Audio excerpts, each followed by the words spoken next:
Okay, today I am going to start theory of machine. This is the very most important subject for the mechanical engineering.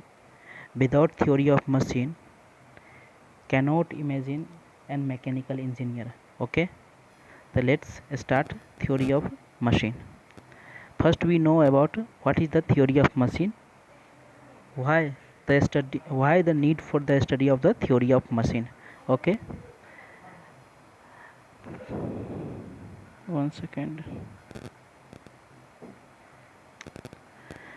The branch of engineering which deals with the study of relative motion between the various parts of the machine.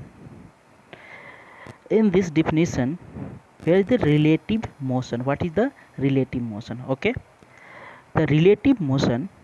Let's an example of the relative motion. Two type of the object. Okay, object 1A having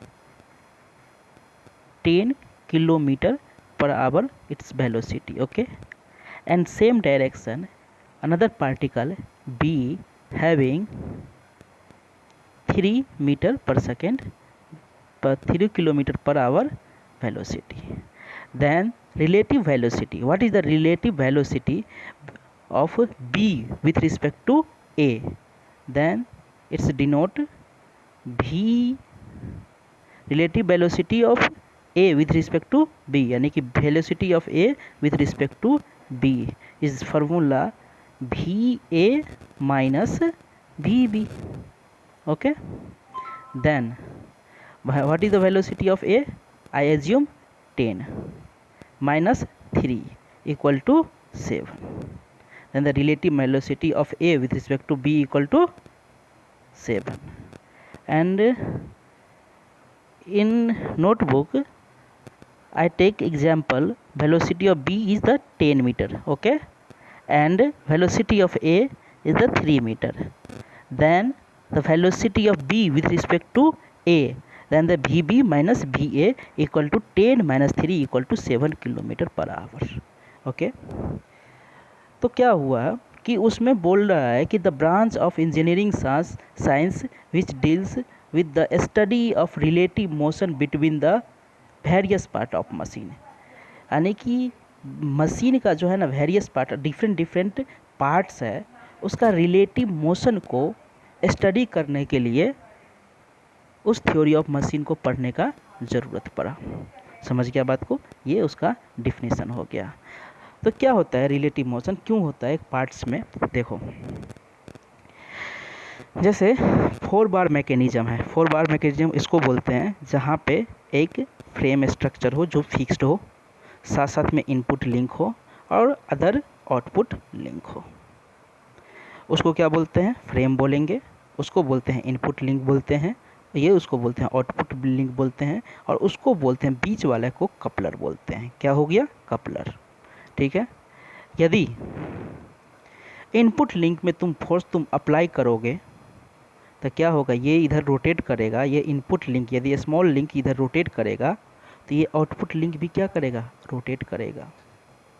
यदि तुम input यहाँ से दे रहे हो तो output तुम यहाँ से गेन कर रहे हो.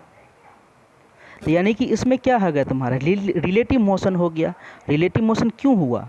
रिलेटिव मोशन इसलिए हुआ क्योंकि यदि इस लिंक का वेलोसिटी अलग है और इस वेलोसिटी उसका लिंक का वेलोसिटी यदि अलग हो तभी दोनों में रिलेटिव मोशन होगा. यदि if the velocity will be same then the relative motion will be 0. Okay, तो उसी को स्टडी करने के लिए उस सब्जेक्ट को पढ़ा जाता है. समझ गया?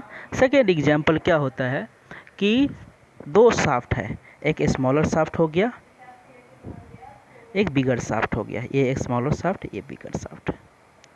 यदि स्मॉलर शाफ्ट पर तुम जो है ना इनपुट पावर अप्लाई करोगे तो ये रोटेट करेगा और उससे क्या हो जाएगा? तुम ये फ्लाईव्हील वगैरह को जो है तुम यूज करके उसको तुम वर्क में ट्रांसफ़र कर सकते हो.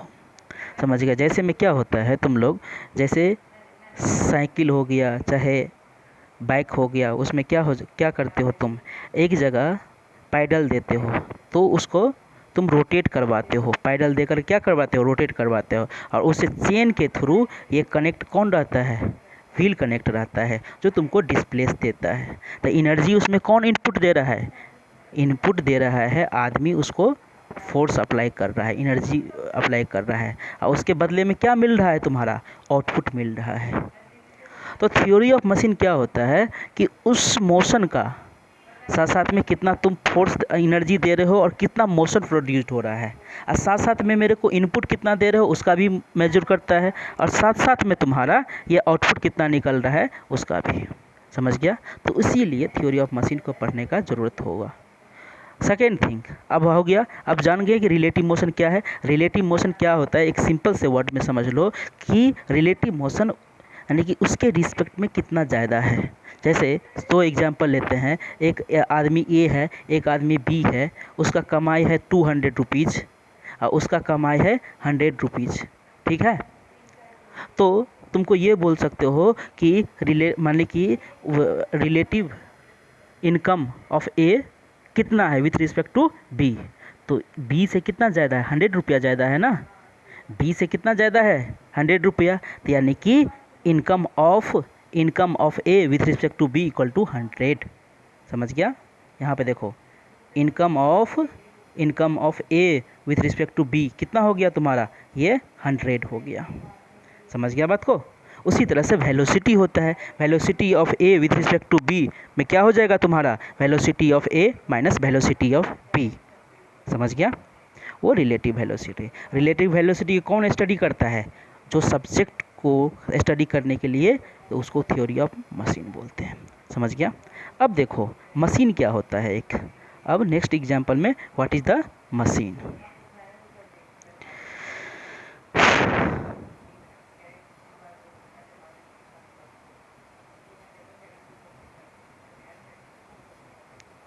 What is machine. अब देखो मशीन क्या है, ए machine consist of an assembly of a links or element which receives energy in a sum available from and utilized it to some particular type of work। यानी कि ये बोल रहा है कि वो जो है ना मशीन, उसको बोलते हैं जो कहीं से एनर्जी रिसीव करता है और उसको यूजफुल वर्क में, यूजफुल एनर्जी में ट्रांसमिट करता है, उसी को मैं क्या बोलूँगा, मशीन बोलूँगा। फर्स्ट एग्जांपल में देखो, सबसे फर्स्ट एग्जांपल लेते हैं, जैसे इन ए वैन व्हीकल, वैन में क्या करते हो तुम, पेट्रोल और डीजल का यूज करके उसको जो है क्या होता है, वो वैन से डिस्प्लेस होता है, यानी कि तुम वैन से वर्क करवा रहे हो। तो पेट्रोल और डीजल एक तरह का क्या हुआ, तुम्हारा एनर्जी है। कौन सा एनर्जी है, chemical form of the energy है। वो एनर्जी को यूज करके तुम किस में कर रहे हो, उसमें वर्क में ट्रांसफ़र कर रहे हो। यानी कि ये भी तुम बोल सकते हो मशीन उसको बोलेंगे जो मशीन जो lower grade energy will convert into the higher grade energy, जो उसको करता है लोअर ग्रेड एनर्जी को हायर ग्रेड एनर्जी में ट्रांसमिट करता है, उस डिवाइस को मशीन बोलेंगे। समझ गया बात को।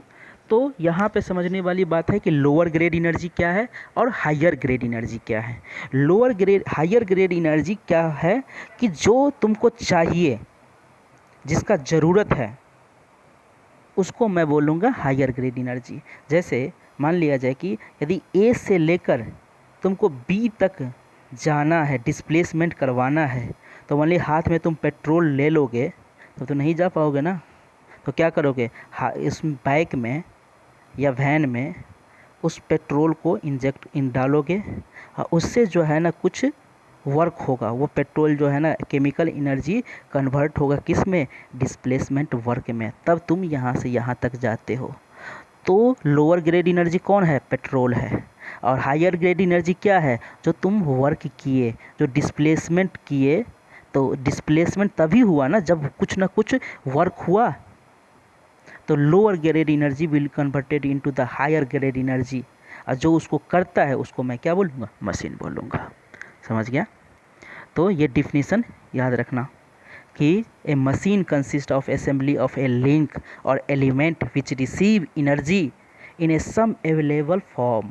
सम अवेलेबल फॉर्म यानी कि एनर्जी जो हो अवेलेबल हो, किसके, सम अवेलेबल फॉर्म, चाहे केमिकल एनर्जी भी हो चाहे कुछ भी हो, and utilise it to do some particular work, और उसको यूटिलाइज करके क्या करे, पार्टिकुलर वर्क करे, उसको मशीन बोलते हैं। समझ गया? ये हो गया मशीन। अब देखो यहाँ पे लिंक है। लिंक और एलिमेंट क्या होता है, लिंक और एलिमेंट क्या होता है ये समझो। Each part of a machine which moves relative to other is called the kinematic link. यानी कि मशीन के उस सभी पार्ट में जिसमें रिलेटिव मोशन हो उसको मैं क्या बोलूँगा, लिंक और एलिमेंट बोलूँगा। जैसे रिलेटिव मोशन क्या हो जाएगा तुम्हारा, अब देखो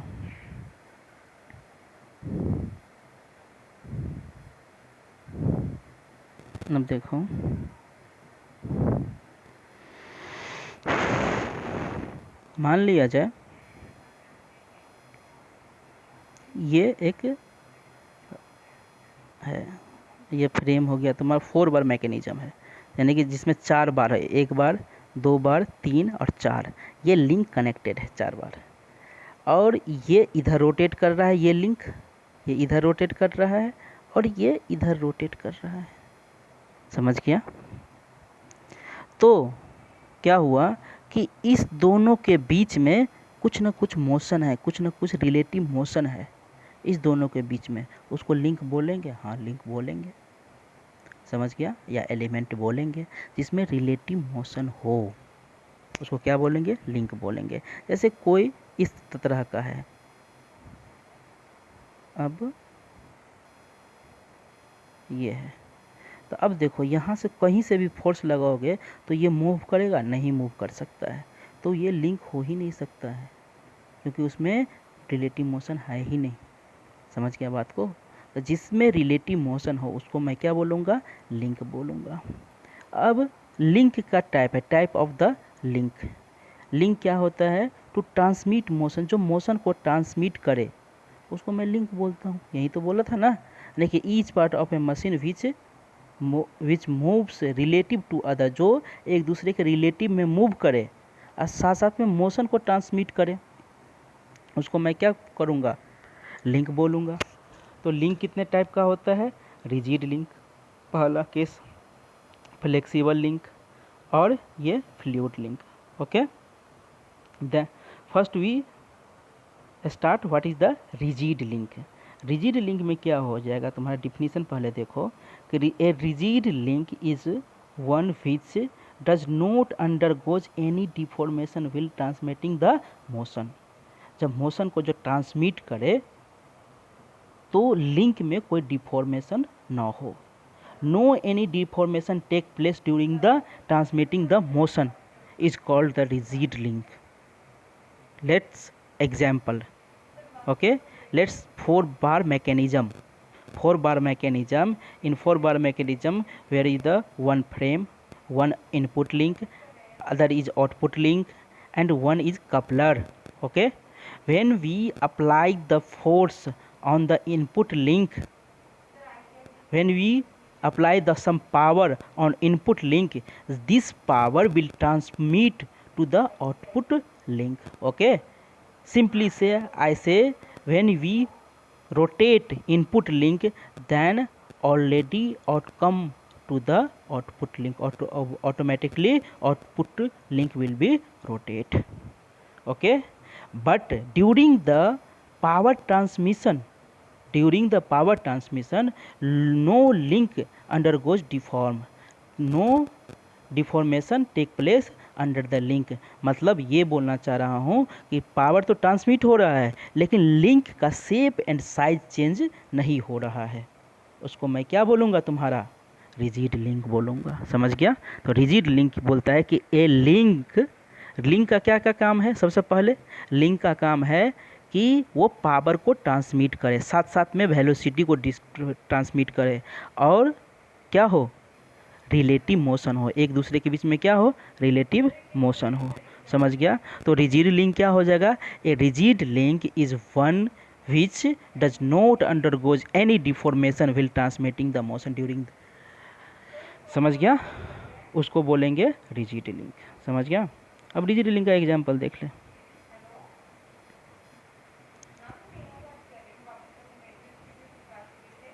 देखो, लेकिन यहाँ पे क्या है, ये वर्ड थोड़ा परेशान कर सकता है तुम लोग को। In actual practice no link is perfectly rigid. ये बोल रहा है कि ये इस यूनिवर्स में कोई भी परफेक्टली या रिजिड लिंक नहीं होता है। ये क्यों बोला है, सब देखो। मान लिया जाए कि let's assume every link, each and every link is made by iron. When you apply some force, some minor change, some minor deformation take place in the iron block, but we ignore this deformation. Okay? बहुत सारा minute deformation होता है, लेकिन हम लोग उसको क्या करते हैं, इग्नोर कर देते हैं। समझ गया? तो ये बोलता है क्या, सिंपली से बोल रहा है कि कुछ ना कुछ तो होगा, 0.00001% तो होगा, लेकिन कुछ ना कुछ डिफॉर्मेशन होगा, लेकिन हम लोग उसको इग्नोर करते हैं, उसीलिए उसको रिजिड लिंक बोलते हैं। Second case, in second case we discuss flexible link. अब फ्लेक्सिबल लिंक क्या है ये समझो। A flexible link is that which will transmitting motion is a partially deformation in such a manner, यानी कि during the transmitting the power, some deformation take place, is called the flexible link. Let's example in example, one shaft and another shaft will connected to the belt. Okay? When power apply on the input link and we got power on the output link, and some deformation take place in the belt. Okay, this type of the link is called flexible link. Simple definition of the flexible link: during the transmitting the motion, some deformation take place in the link is called the flexible link. Okay, now we have discussed fluid link. Okay, fluid link, it is formed by having fluid in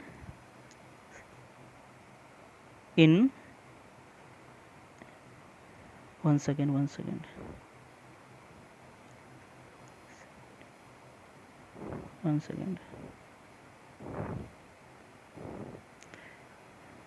Fluid link. Okay, fluid link, it is formed by having fluid in a receptacle and motion is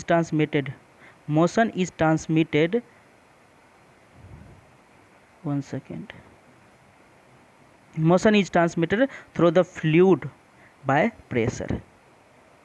उसमें क्या बोल रहा है कि रिसेप्टिकल मतलब क्या हो गया, तुमको ऑयल को रखने के लिए पाइप, जैसे मान लिया जाए कि यहाँ पे तुम्हारा ये ट्रॉली को जो है ना लिफ्ट करवाते हैं, कहीं ट्रैक्टर वगैरह में देखोगे, you have almost have seen one fluid pipe is pressurized by some cylinder piston arrangement. This fluid compress the pipe and trolley will lift up or lift down. This type of the arrangement you have seen. Okay, this type of the link is called the fluid link. Okay.